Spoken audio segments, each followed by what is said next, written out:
This is the Future X podcast. In each episode, we interview a platform designer, author, or publisher. They'll talk about how to build online communities that are diverse, welcoming, and safe. Now, here's your host, Lee Schneider. This is the Future X podcast. I'm Lee Schneider.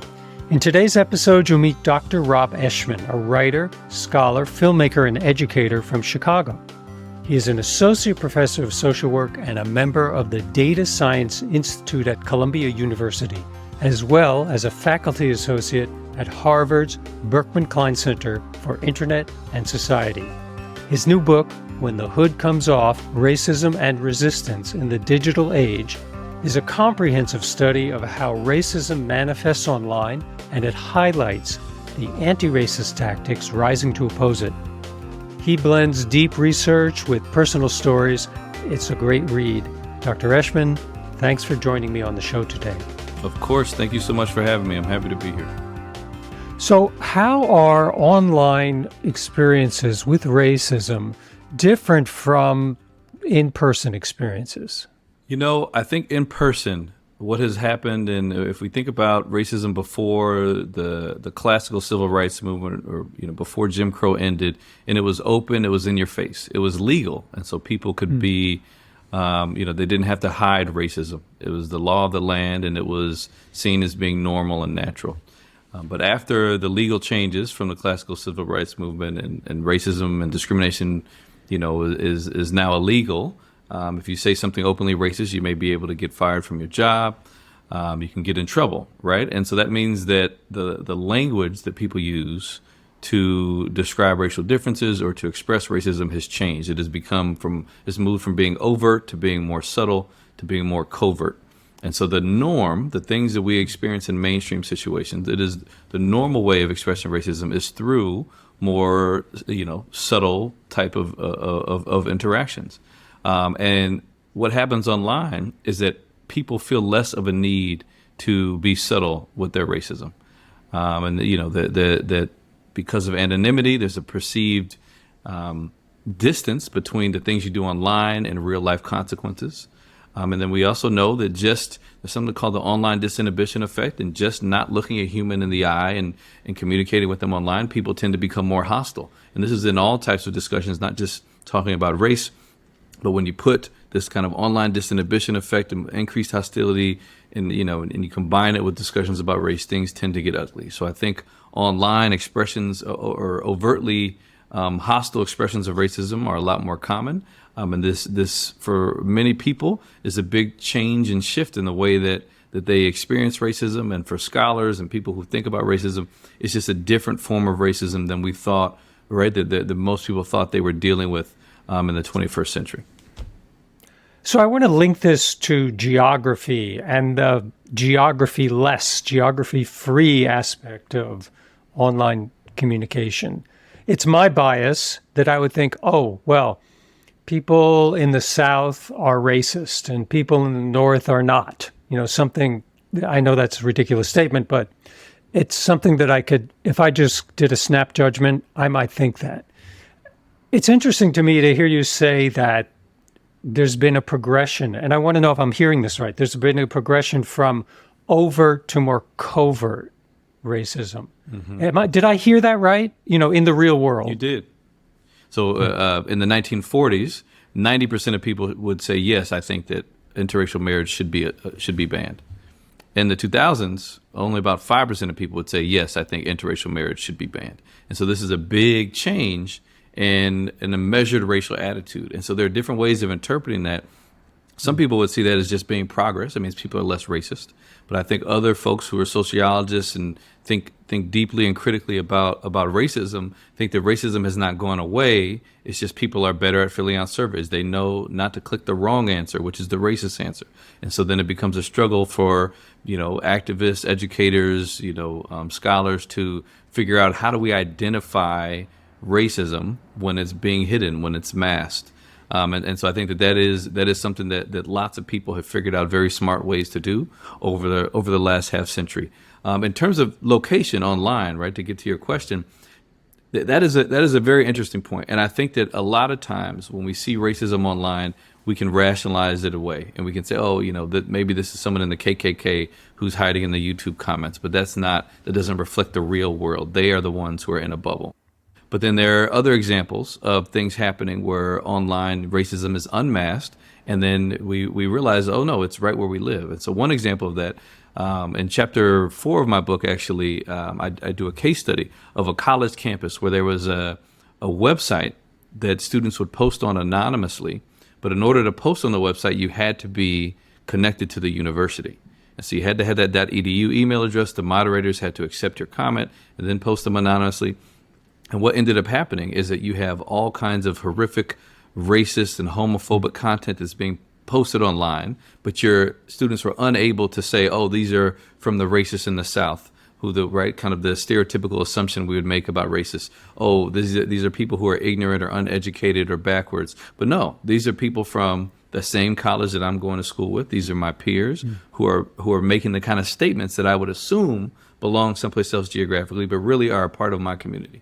And so this is an incident that really changed the way that a lot of folks of color thought about racism on campus, because it revealed that these attitudes that had been hidden and that were thought to have died were really alive and strong.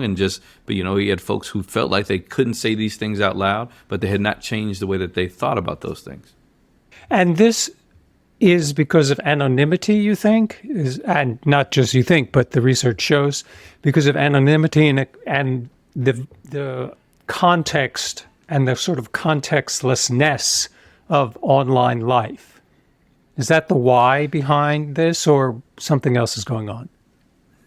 Yeah. So part of that, I'm sensing a deeper question of like, where does the racism come from? And I'm not going to say that the racism just comes from anonymity, but I think that there are key differences that different social settings could make it normal for people to behave in different ways. So if you go to school or you work at a job in a place where you would get in trouble for saying racist things, you won't say those things. But then if you are in a space where you feel safe around some friends who you think share the same values, then you may say something different than how you behave in public. And there's a study of this. It's called two-faced racism theory, where college students were given journals and they were told to write down different, conversations that they had throughout the day.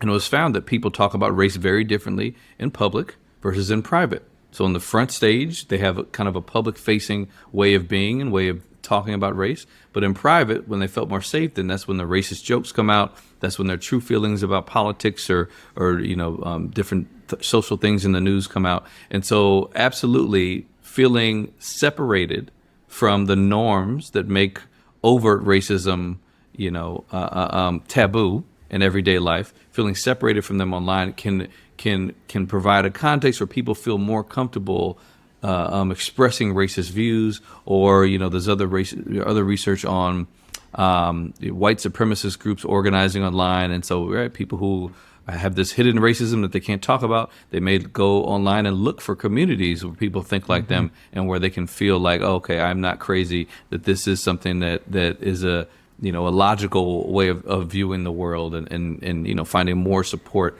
for those problematic beliefs. So what I'm hearing, there's really a lot going on here. There's the one point is white supremacist groups can find like-minded people and feel comfortable in that environment to express more overtly racist views. And there's also just the way the online world is, where there's a lack of eye contact, there's less decreased empathy. You feel like you could say even the bad things that are held in your heart, but you can kind of let them out. Do I have that right? This is something that lots of people have experienced and understand about the internet, that things can get nasty. And part of what I try to do in the book is really understand what are the consequences of these changes. So I do talk about the causes of the changes. What is it that makes online discussions of race and in-person discussions of race so different? But then I also want to think about the consequences. How does this affect people? How does it affect their mental health? How does it affect the way that they view the world? How does it affect the way that they think about their peers? And so, in talking with students, so I interview 86 students from around the country, and those stories the students tell me really drive kind of the book and really help us understand what these changes in racial discourse mean for regular everyday people. I should say that and take a pause here to say how wonderful the book is in blending your personal stories, stories of your students, the research. It's totally absorbing, worth the read to connect all those things. And you do a great job of that. Thank you. Just wanted to bring that in, and so I didn't let that zoom by us. I worked very hard where the research behind this book is very robust, but I worked very hard to not write it as an academic book. I did not want this to just be something that only, people in academia or other scholars wanted to read. And so I worked very hard to make it something that was accessible and hopefully fun and interesting to read, a call to action, but then also is, based on some of the most rigorous methods that we have. So from interviews to surveys to doing social media analytics at a large scale. Yeah, great. It really shows too. It's wonderful. I want to talk about the concept of color blindness, because what some listeners may be thinking is, hey, wait a minute. I thought, we elected a black president. We don't see color anymore. We're okay. We're okay now. But the message coming through in your book and some others that I've read recently, and Ibram Kendi's work and lots of other books that are, from 2020 on really, and maybe before, they start to talk about, there's an institutional racism that's always been there. And in the white world, we thought, we figured that out. If we just don't talk about it, if we just don't refer to race at all, everything is fine. And you talk about that in these other books I've mentioned. White Fragility talks about that, other books. So just to be clear on this, has the internet brought out this terrible cancer of racism all over again? Or has it always been there and now we are able to see it either through discovery of white supremacist groups or the existence of Black Twitter or other ways of seeing what maybe the white world didn't see as well? Absolutely. It is something that has always been there. It's not something that is only coming out because of the internet. Mm-hmm. It is being revealed because of the internet. So something that I talk about in the book is masked racism and the ways that racism is embedded in everyday institutions, policies, programs, and interactions, but without many people being able to see it.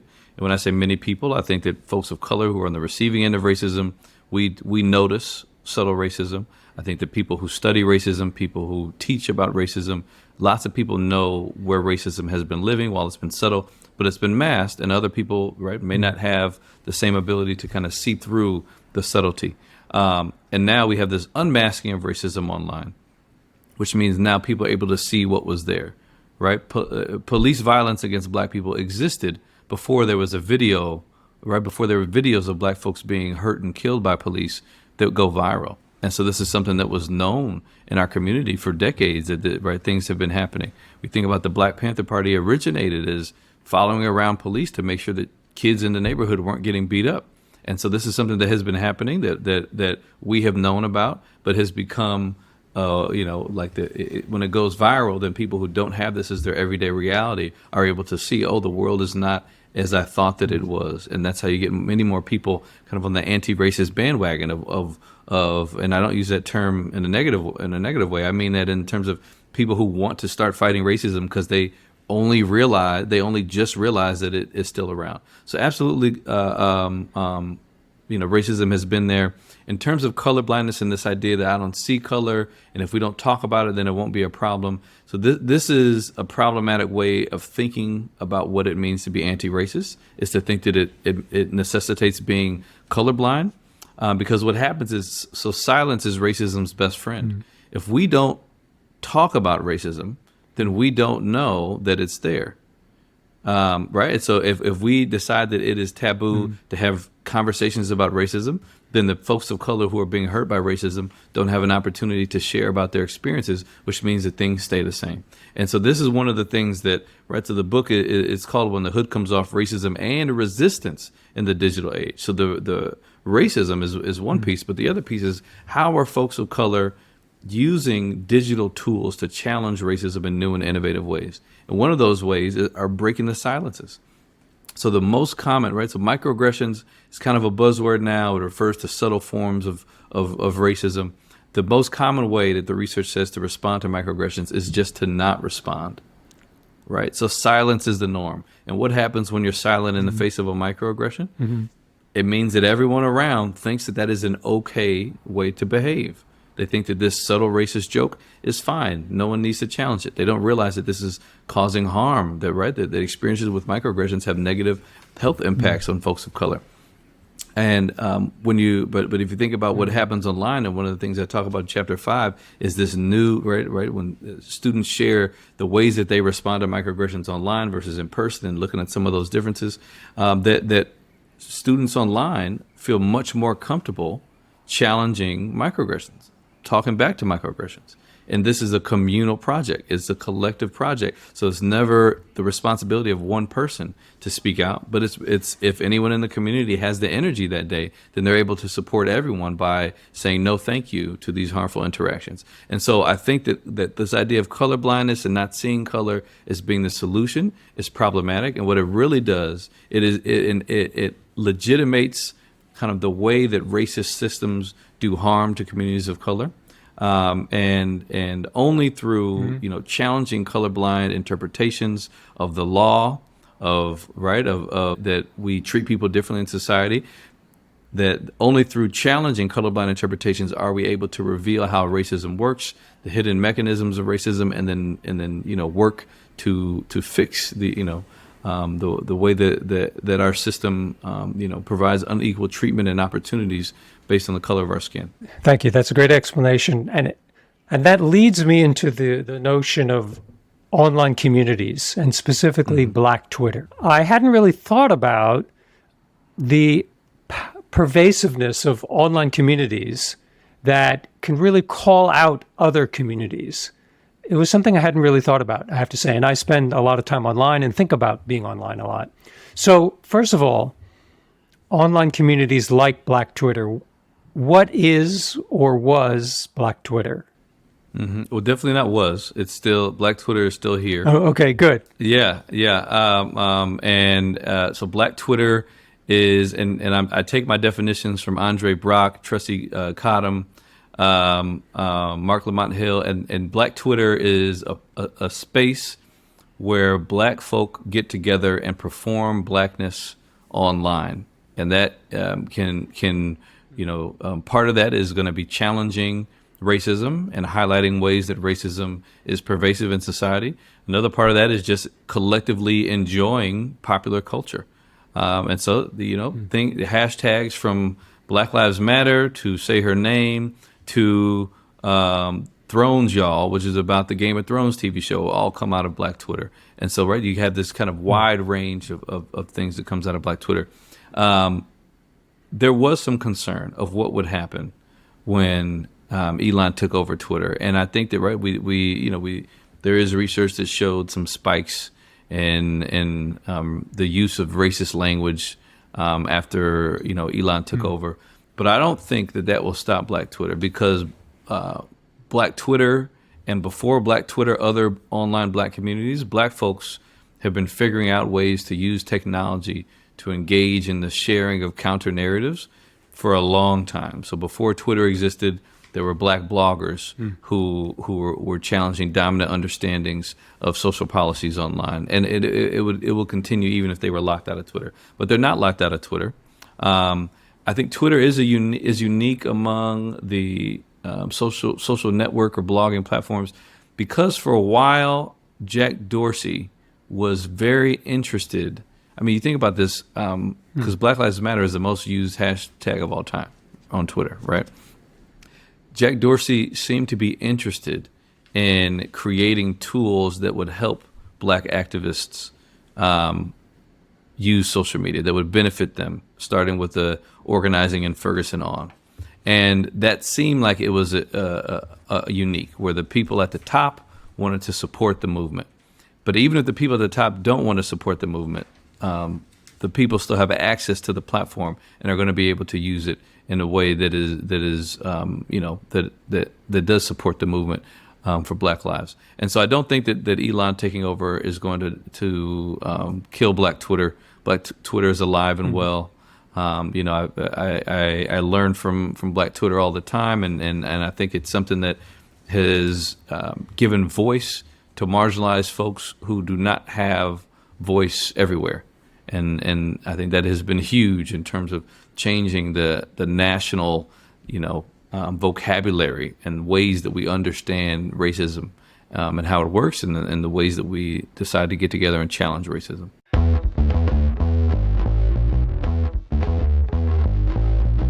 What about this idea of marginalized communities finding a voice on social media? It seems incredibly important. And there have been revolutions in the world. There have been, dictatorships have been overthrown. And also racism has been called out.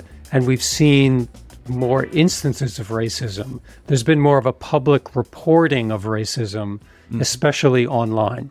I assume there's no downside to that. Yes, it's all good? Well, let me answer the first part before answering whether it's all good. But one of the key differences with social media versus other mainstream forms of media is the gatekeepers. With kind of traditional forms of media, you have institutional gatekeepers that decide what stories are told, who gets a voice. And historically, Black folks, folks of color, are not given a voice all the time. And so one of the things I talk about in the book is kind of the strategy, that one of the strategies of organizers during the classical civil rights movement was to get the attention of traditional media outlets, to get them to tell their story. And that when you had videos of dogs attacking, peaceful protesters and people being hit with fire hoses, that these are things that had a big impact on the way folks, not just in the country but around the world, thought about America and our and its policies. And but to some extent, folks were dependent on traditional media outlets deciding to tell the story. That the things that were happening had not changed, but they one day decided, okay, we'll air this. One thing that we see with social media is that organizers and activists don't have to wait for gatekeepers to allow them to share their narrative. That they can use social media to share it immediately and to large effect.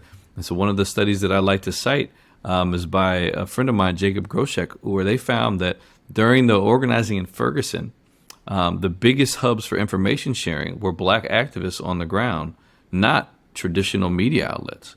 And so that really shows a shift in power where Black folks, Black Twitter, Black activists are forcing the issue. They force things into the national conversation when mainstream media or traditional media outlets may prefer, no, let's be colorblind. And then activists are able to say, no, we're not going to be colorblind. And here's why. And it just puts more power in the people's hands that we can decide what goes viral. We can decide what to bring attention to. And I think that has been huge in terms of bringing racism to the attention of people around the world who did not know it was as big of a problem as it is. Now, the second part of your question, is this all good? I don't know if I could say it's all good, because I think that social media has the power to amplify marginalized voices, but that can also be marginalized voices for evil. And that's part of, this kind of, this far right extremist, groups are becoming more visible. And part of that is that they are also taking advantage of social media technologies and that small groups of people can have a big voice. And I think that, so I think that you see both sides of the coin there, where on one, that marginalized groups, communities of color are able to use technology to amplify their voices, but so are racists. Now, the question is this an equal push and pull? And what I argue in my book is it is not an equal push and pull, because racism, needs silence in order to survive. In a society where we think racism is bad, it's easier to maintain racist policies when no one realizes that they're racist. And so, my perspective is that the more we see racism, the more people are going to want to fight against it.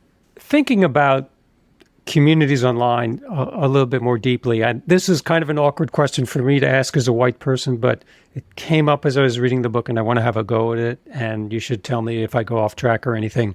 But according to your research and according to your personal experiences, how do people of color respond differently, or do they respond differently to racism in person versus online? So this is one of the, so I got into this a little bit in terms of thinking about responding to microaggressions is that in person there are different barriers to responding to microaggressions.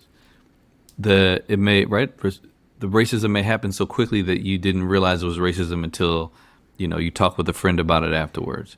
You may not know how to respond. You may be scared of the social or physical consequences of responding. That you may feel unsafe in responding. You may feel like you would lose a friend if someone thinks that you are too sensitive or too militant, taking a joke too seriously. And so there are all these reasons that keep people from speaking out when they experience racism in person. Online, one of the key differences that we have kind of a different setting that these interactions take place in that negate a lot of the reasons why people don't want to respond in person. So this not knowing what to say, that someone else can say it for you. If it's done in a public, if this is kind of you're responding to racism that's done in a public setting on a Facebook wall, on social media, in a comment, then someone else who sees it can be the one to challenge that racism.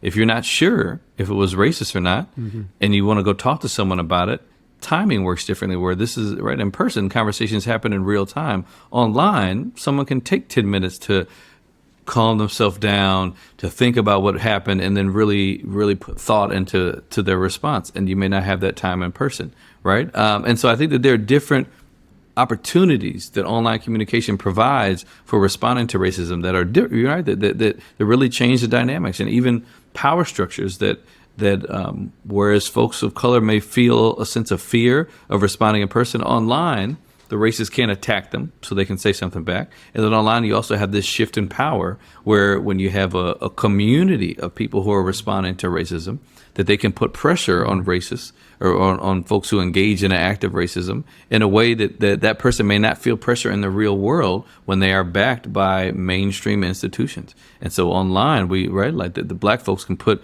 pressure on people to realize, hey, you got to get your act together because we don't think that what you just did was appropriate. This might be a good time to bring in the digital dualism fallacy, because and this is a concept that I've read about in your book and from a researcher.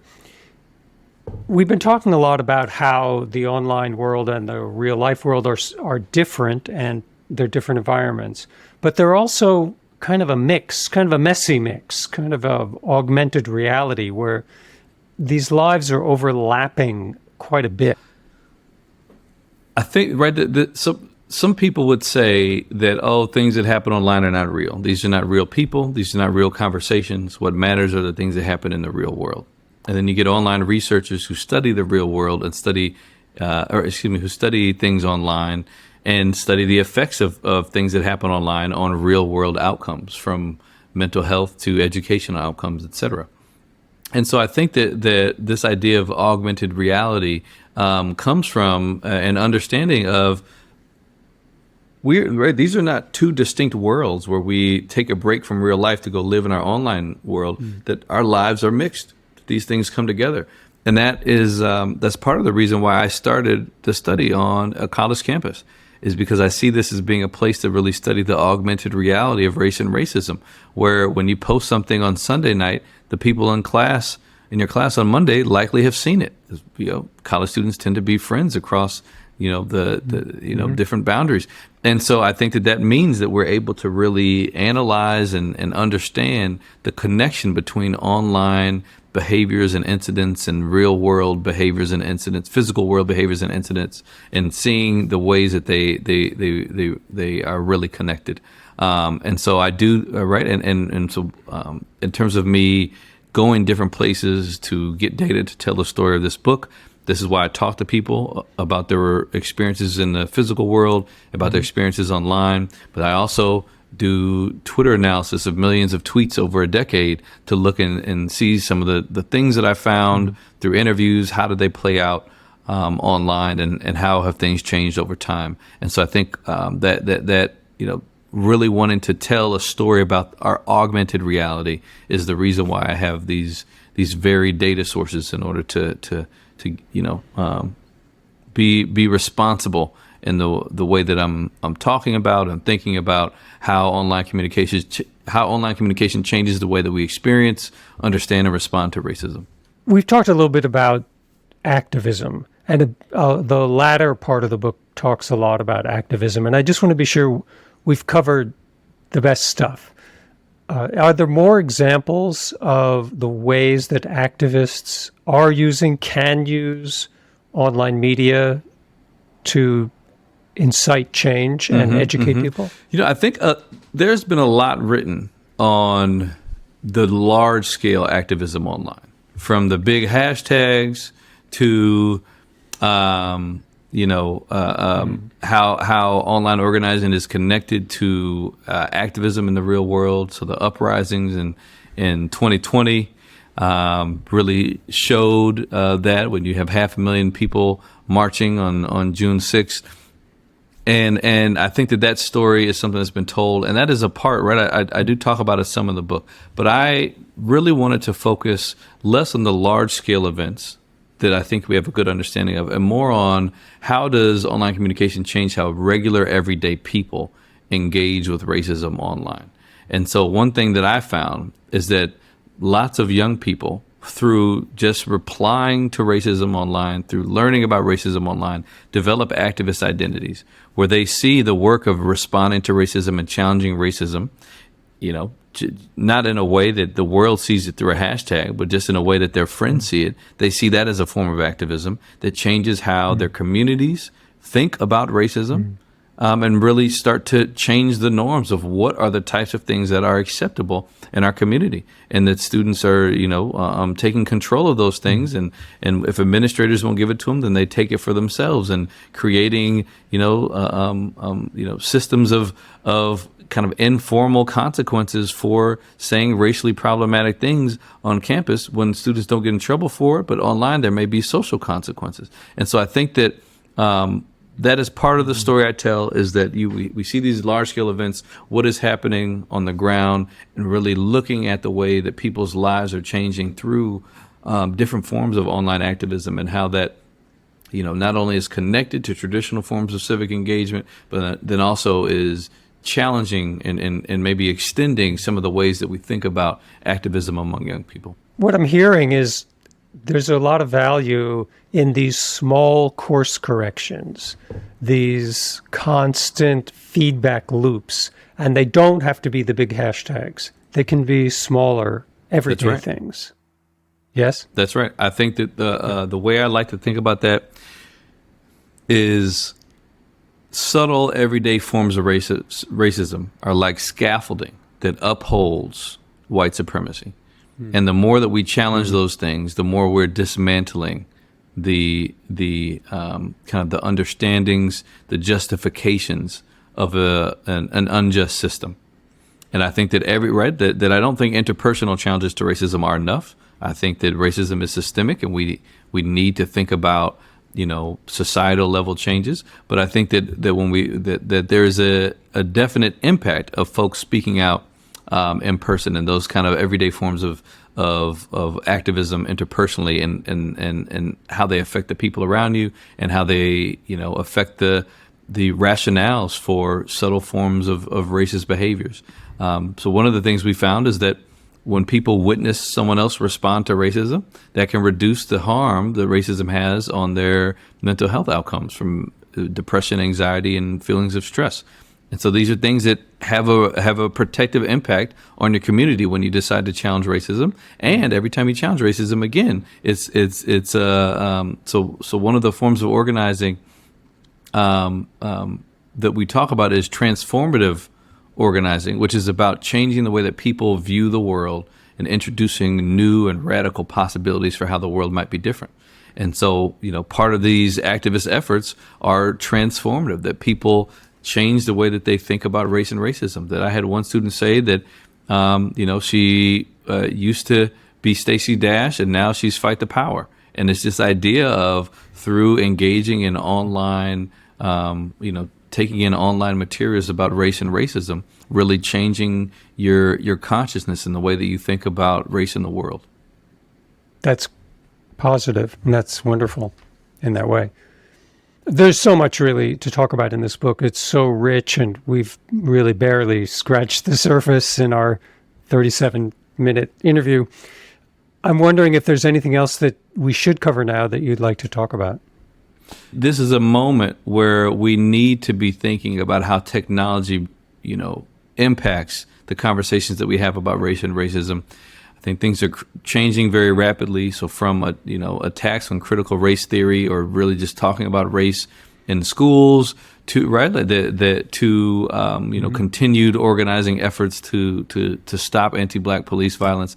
I think that we are living in a time where these problems are front and center, and they're out in the open. And this is a moment of truth for us as a society to decide what way to go when the racists are, seemingly, starting to tell us when they're racist, as opposed to hiding it the way that they have been for a long time. And so I think that we have lots of work to do, but I am optimistic that as more people, see what racism looks like, that more people will join the fight. The name of the book is When the Hood Comes Off. It's an amazing book. Please get it. You can find it on Amazon and at the University of California Press. And where can people find you, Professor, online? I'm on Twitter at Rob Eschmann, and I'm on Instagram at rob.eschmann. Awesome.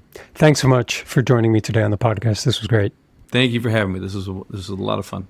Thanks for joining us on the Future X podcast. Listen on Apple Podcasts, Spotify, Amazon, Google, or anywhere fine podcasts appear in your feed.